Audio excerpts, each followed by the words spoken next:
Hello everyone, आप सबका स्वागत है हमारे यूट्यूब चैनल एसएल हिल क्लास में।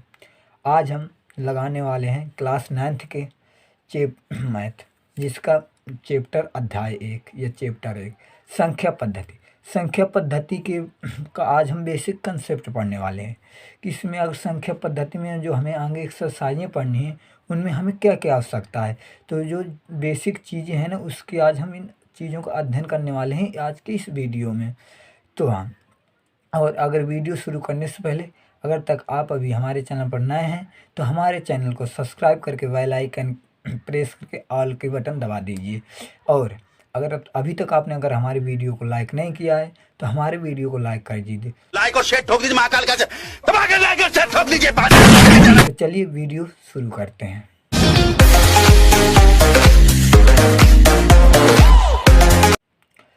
तो दोस्तों, आज हम पढ़ने वाले संख्या पद्धति। संख्या पद्धति के बेसिक कंसेप्ट, यानी कि संख्या पद्धति में हमें किन किन चीज़ों की आवश्यकता है, आज हम उन चीज़ों के बारे में अध्ययन करने वाले हैं। तो सबसे पहले हम अध्ययन करेंगे संख्या पद्धति का। संख्या पद्धति में सबसे पहले हमें पता होना चाहिए कि प्राकृतिक संख्याएँ, आखिरकार प्राकृतिक संख्याएँ क्या होती हैं। तो आज हम अध्ययन करने वाले हैं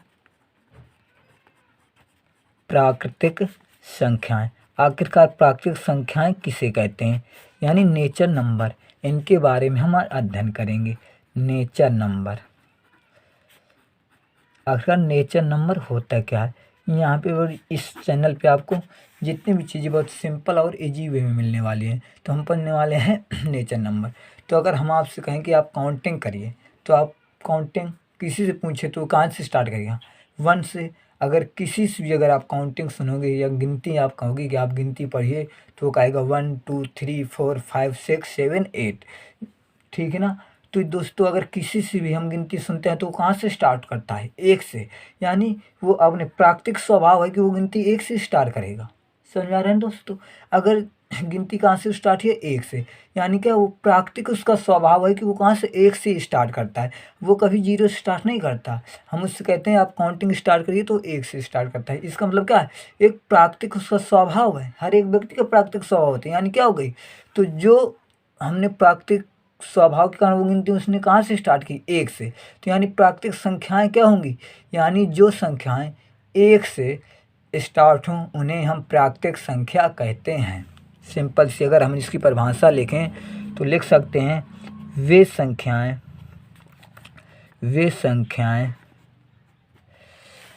जो 1 से प्रारंभ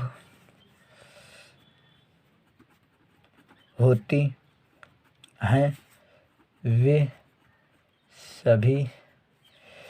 वे संख्या जो 1 से प्रारंभ होती हैं वे सभी संख्याएं प्राकृतिक संख्याएं कहलाती हैं। प्राकृतिक संख्याएं कहलाती हैं। समझा ना। वे संख्याएं जो 1 से स्टार्ट हों उन्हें हम क्या कहेंगे, प्राकृतिक संख्याएं कह सकते हैं। वे संख्याएं जो 1 से प्रारंभ होती हैं वे सभी संख्याएं प्राकृतिक संख्याएं कहलाती हैं। एग्जाम्पल अब हम देखेंगे, तो जैसे 1 2 3 4 5 डैश डैश डैश। समझ आ रहा है दोस्तों, यानी प्राकृतिक संख्याएं क्या होती हैं। तो हम फिर एक बार तुम्हारा पुनः रिवीजन करवा रहे हैं कि वे संख्याएं जो 1 से प्रारंभ होती हैं वे संख्याएं प्राकृतिक संख्याएं कहलाती हैं, ठीक है ना। अब हुआ प्राकृतिक संख्याएं। अब प्राकृतिक संख्याएं के बाद आते हैं पूर्ण संख्याएं, होल नंबर। अगला हमारा क्या होगा, पूर्ण संख्याएं।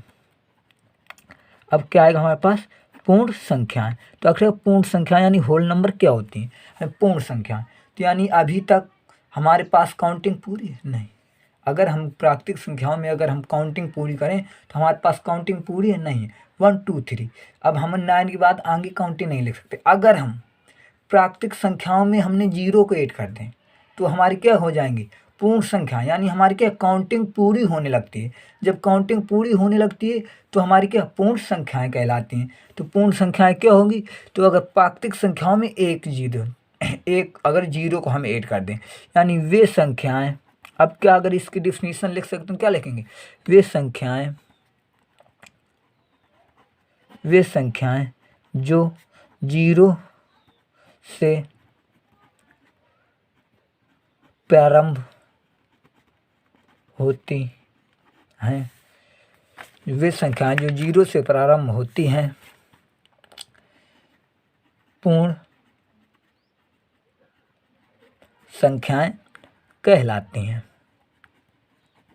0 से प्रारंभ होती हैं पूर्ण संख्याएं कहलाती हैं। पूर्ण एग्जाम्पल जैसे हम 0 1 2 3 4 dash dash dash dash infinite, यानी 0 से प्रारंभ हो कहाँ तक, इनफाइनाइट तक जाए, अनंत तक जाए, वे सभी संख्याएं हमारी क्या होंगी, प्राकृतिक संख्याएं होंगी। ठीक है ना दोस्तों, समझ में आ रहा है ना प्राकृतिक संख्याएं क्या होती हैं, समझ में आया। यानी वे संख्याएं जो 0 से स्टार्ट, जिनकी अब एक सिंपल सा अगर और हम अपनी भाषा में कहने का, जो जैसे अगर हम प्राकृतिक संख्याओं में हमने 0 ऐड किया और जैसे ही हम 0 ऐड करते हैं तो हमारी काउंटिंग पूरी होने लगती है। तो जिस संख्या को ऐड करने से हमारी काउंटिंग या गिनती पूरी हो जाए उसे हम पूर्ण संख्या कहते हैं। एक तो हम ये परिभाषा बता सकते हैं, जैसे हमारे पास जैसे ही हमने 0 ऐड किया हमारी काउंटिंग पूरी होने लगी। समझ में आ रहा है ना दोस्त। अब पूर्ण संख्याओं हो गई, समझ में आ रहा है। पूर्ण संख्या के बाद आएंगे हम पूर्णांक। एक चीज़, अगर पूर्ण संख्याओं में हमारे और भी चीज़ें होती हैं, समझ में आ रहा है। पूर्ण संख्या पढ़ रखते हैं हम सम विषम, ठीक है ना। तो अब हम पढ़ेंगे सम संख्या, इसी में अब हम क्या पढ़ लेंगे, सम संख्याएं।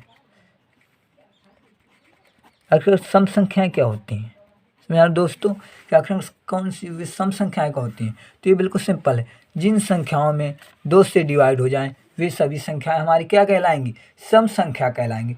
जो संख्याएं 2 से डिवाइड हो जाएं या जिन संख्याओं में 2 का भाग चला जाए वे सभी संख्याएं हमारी सम संख्या कहलाती हैं। अब इसकी डिफिनेशन लिखना चाहे तो क्या लिखेंगे, वे सभी संख्याएं जो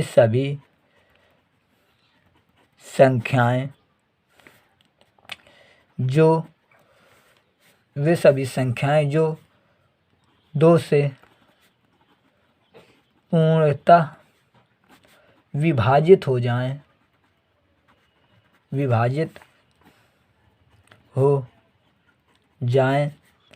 उन्हें सम संख्या कहते हैं। सम संख्या कहते हैं। समझ आ रहा है दोस्तों, कि वे सभी संख्याएं जो 2 से पूर्णतः विभाजित हो जाएं उन्हें सम संख्या कहते हैं। एग्जाम्पल देखिए, जैसे 2 4 2 4 6 8 10 12 14 dash dash dash dash infinite. इसी तरीके की संख्या, जो संख्या हमारी 2 से पूर्णतः विभाजित हो जाएंगी वे संख्याएं हमारी सम संख्याएं कहलाएंगी। यहाँ समझ में आए दोस्तों। अब आएंगी विषम संख्या। विषम संख्या सम संख्या का जस्ट उल्टा होता है, यानी विषम संख्या। अगर हम बोलें तो विषम संख्याएं किसे कहते हैं, ऑड नंबर। तो क्या कहेंगे, ये बिल्कुल सम का उल्टा होता है। हमारे सम क्या थे, वे संख्याएं जो 2 से पूर्णतः विभाजित हो उन्हें सम कहते हैं। तो विषम क्या होंगी, वे संख्याएं जो 2 से पूर्णतः विभाजित ना हों वो क्या होंगी, हमारी विषम संख्याएं। तो यहाँ पे फिर डिफिनेशन लिखेंगे, वे सभी संख्याएं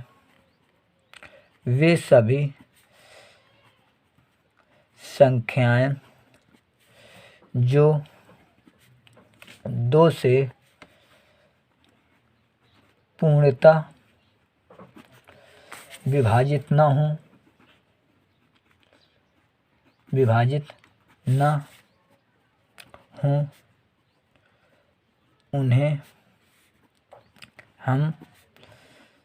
2 से पूर्णतः विभाजित न हों उन्हें हम विषम संख्या कहते हैं। समझा दोस्तों कि विषम संख्याएं क्या होंगी, वे सभी संख्याएं जो 2 से पूर्णतः विभाजित ना हों उन्हें हम विषम संख्या कहते हैं या विषम संख्याएं कहते हैं।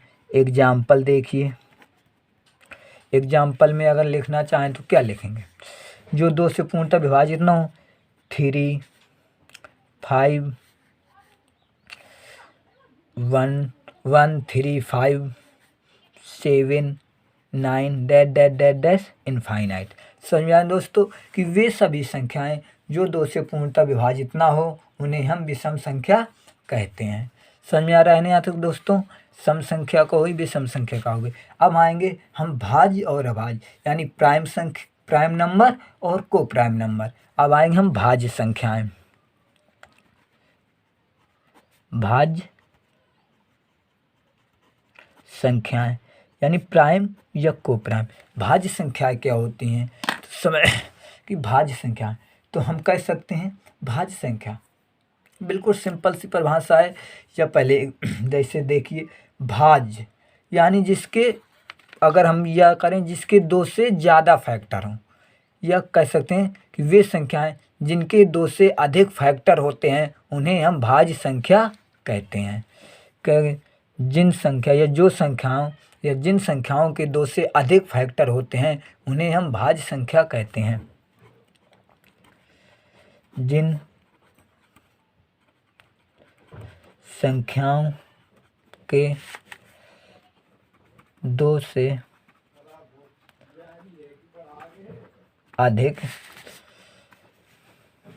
गुणज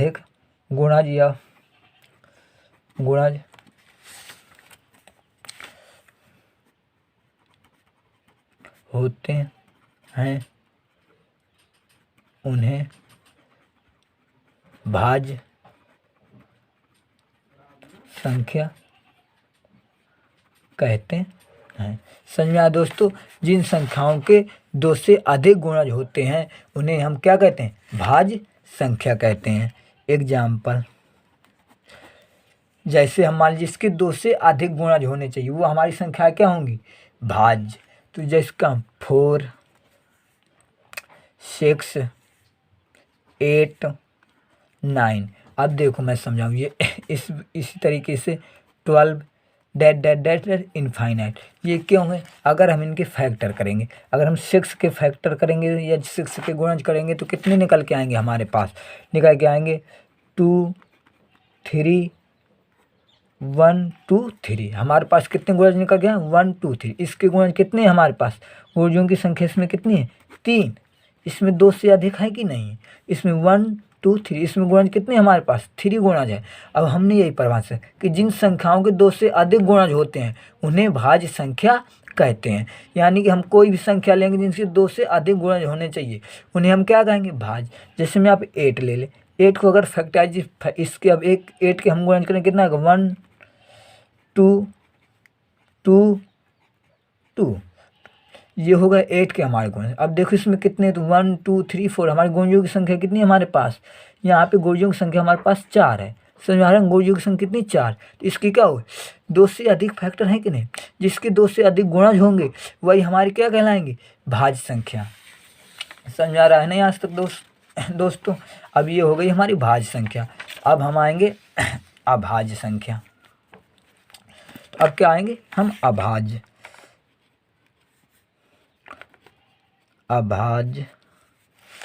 संख्याएं। को प्राइम नंबर इंग्लिश में बोलते हैं क्या, को प्राइम नंबर। अभाज्य संख्या को हम इंग्लिश में क्या कहते हैं, को प्राइम नंबर। तो अब इसमें क्या कहेंगे कि वे सभी संख्याएं जिनके केवल 2 फैक्टर होते हैं।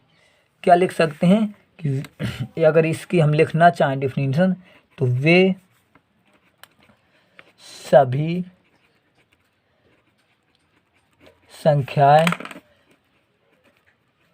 जिनके केवल और केवल 2 गुणज होते हैं उन्हें अभाज्य संख्याएं कहते हैं। उन्हें अभाज्य संख्याएं कहते हैं। समझा दो दोस्तों, क्या लिखा, अभाज्य संख्या कि वे सभी संख्याएं जिनके केवल और केवल 2 गुणज होते हैं उन्हें अभाज्य संख्या कहते हैं। समझा दोस्त। जिसके अथवा अगर हमें एक डिफिनीशन इसकी एक परिभाषा हम और दे सकते हैं, हम दूसरी लिखें, अथवा समझ में आ रहा है दोस्तों। अथवा क्या होगी कि वे जो स्वयं से कटें और एक से कटें। ये करके वे सभी संख्याएं, अगर दूसरी परिभाषा देना चाहें, वे सभी संख्याएं जो स्वयं तथा एक से विभाज्य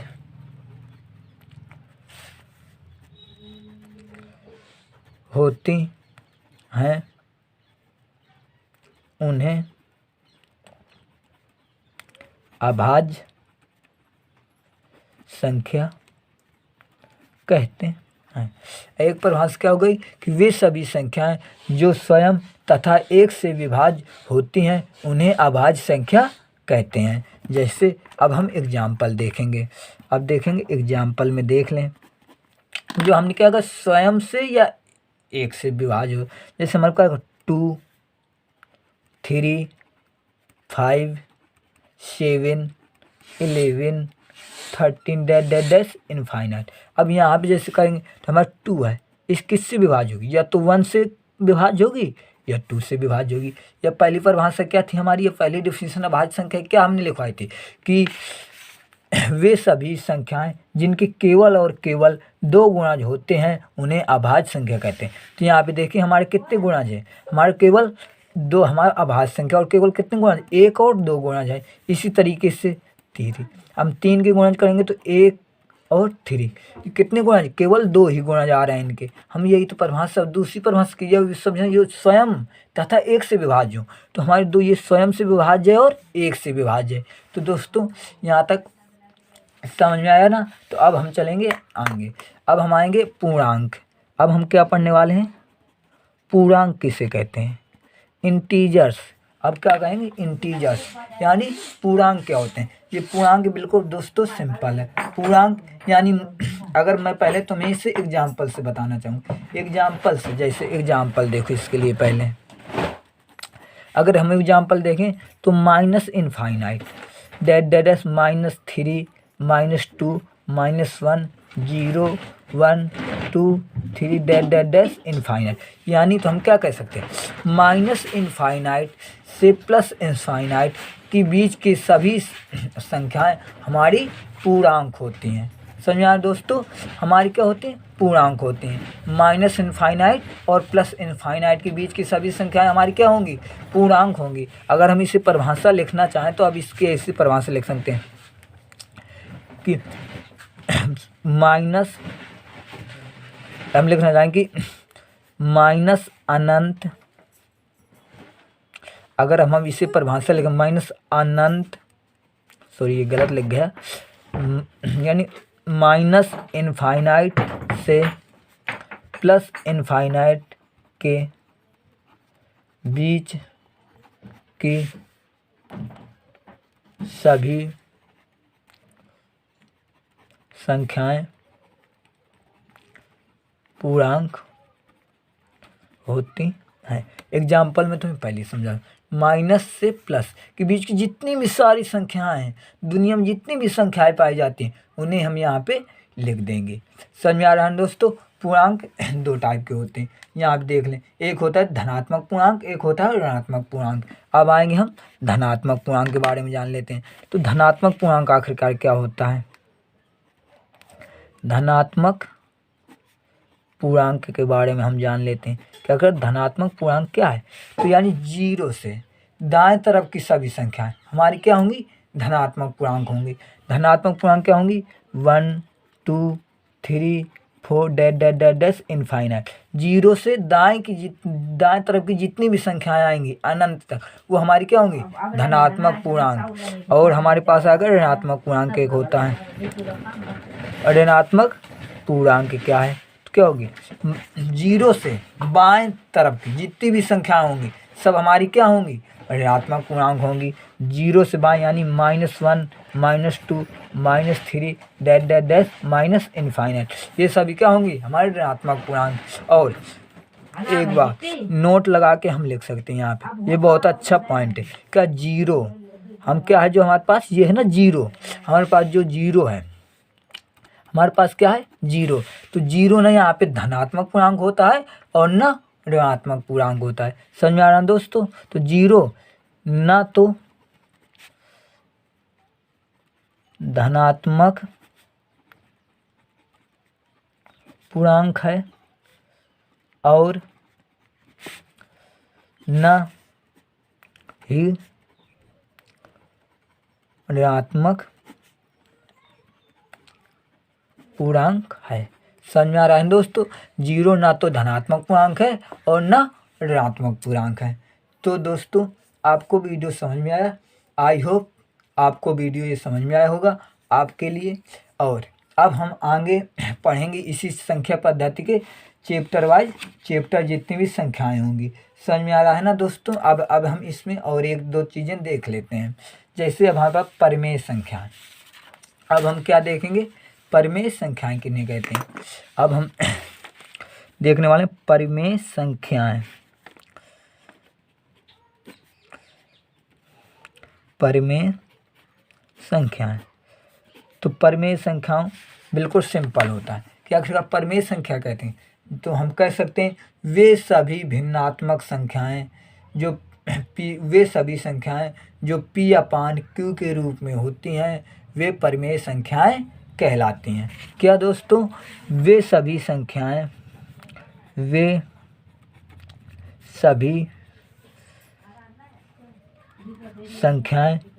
जो P अपान Q के रूप में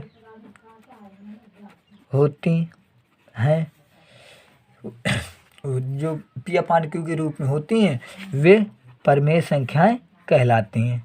वे परिमेय संख्याएं कहलाती हैं। समझ में आया दोस्तों कि वे सभी संख्याएं जो P अपान Q के रूप में होंगी वे परिमेय संख्याएं कहलाएंगी। और क्या होगा? अगर P अपान Q के रूप में होंगी क्या होंगी? परिमेय संख्या। लेकिन क्या कौन सी कंडीशन की? Q is not equal to zero, जो है Q वो हमारा जीरो नहीं होना चाहिए। यानी जो हमारे कोई डिनोमिनेटर है, कोई फ्रैक्शन है, उसका जो हमारा डिनोमिनेटर है यानी हर वो जीरो के बराबर नहीं होना चाहिए। बस वो क्या होंगी? परिमेय संख्या। जो P अपान Q के रूप में होती हैं वे परिमेय संख्याएं कहलाती हैं और जिसमें Q is not equal to zero होता है। तो एग्जाम्पल देख लेते हैं। जैसे हमारी 1 क्या है? परिमेय संख्या है। 2 क्या है? परिमेय संख्या है। 3 क्या है? परिमेय संख्या है। 1/2 परिमेय संख्या। 3/4 परिमेय संख्या। समझ में आ रहा है ना दोस्तों? Dash dash dash. अब आएंगे अपरिमेय संख्या। अब दोस्तों आगे पढ़ने वाले हैं अपरिमेय संख्याएं। Irrational number, rational irrational. अपरिमेय संख्याएं। समझ आ रहा है दोस्तों? तो अपरिमेय संख्याएं क्या होती हैं? ये परिमेय संख्याओं का जस्ट उल्टा होती हैं। जैसे परिमेय संख्या हमारी क्या होती है? जो P अपान Q के रूप में होती है वो हमारी परिमेय संख्याएं होती हैं। तो इसमें क्या हो जाएगा? जो P अपान Q के रूप में नहीं होती वे सभी हमारी अपरिमेय संख्याएं होती हैं। समझ आ रहा है दोस्तों? तो लिखेंगे वे सभी संख्याएं जो P अपान Q के रूप में नहीं होती हैं वे सभी संख्याएं जो P अपान Q के रूप में नहीं होती हैं अपरिमेय संख्याएं कहलाती हैं। समझ में आ रहा है दोस्तों कि वे सभी संख्याएं जो P अपान Q के रूप में नहीं होती हैं अपरिमेय संख्याएं कहलाती हैं। अपरिमेय संख्याएं कहलाती हैं। ठीक है ना? तो जो संख्याएं अब P अपान Q के रूप में नहीं होंगी वो हमारी क्या होंगी? अपरिमेय संख्याएं। तो जैसे एग्जाम्पल देखते हैं। इसके लिए सबसे अच्छा एग्जाम्पल रूट के अंदर जितनी भी संख्याएं आएंगी वे सभी हमारी कौन सी? अपरिमेय संख्याएं होती हैं। रूट के अंदर √5, √3, √2। समझ आया दोस्तों? पाई, ये सभी क्या है? हमारी अपरिमेय संख्याएं हैं। समझ में आ रहा है दोस्तों? तो हम बस दोस्तों आई होप कि आपको वीडियो पसंद आया होगा। अगर आपको वीडियो पसंद आया है तो वीडियो को लाइक कर दीजिए और हमारे चैनल को सब्सक्राइब कर लीजिए। उस चैनल को सब्सक्राइब करके बेल आइकन प्रेस करके ऑल का ऑप्शन ज़रूर सिलेक्ट कर लीजिएगा, जिससे हमारे आने वाले वीडियो के आपको सारे नोटिफिकेशन मिलते रहे। लाइक और शेयर ठोक दीजिए महाकाल का दबा के लाइक और शेयर ठोक दीजिए। हाँ, अगर अभी तक आप हमारे चैनल को सब्सक्राइब नहीं किया तो प्लीज़ जाके हमारे चैनल को सब्सक्राइब करके हमें सपोर्ट कीजिए। और आपको ऐसा ही कंटेंट पूरे 9th 10th 11th 12th का पूरी मैथ आपको इसी चैनल पे आपको अब मिलने वाली है बहुत जल्द, आप जिससे पेपरों में अच्छे नंबर ला सकें। तो नमस्कार, धन्यवाद दोस्तों।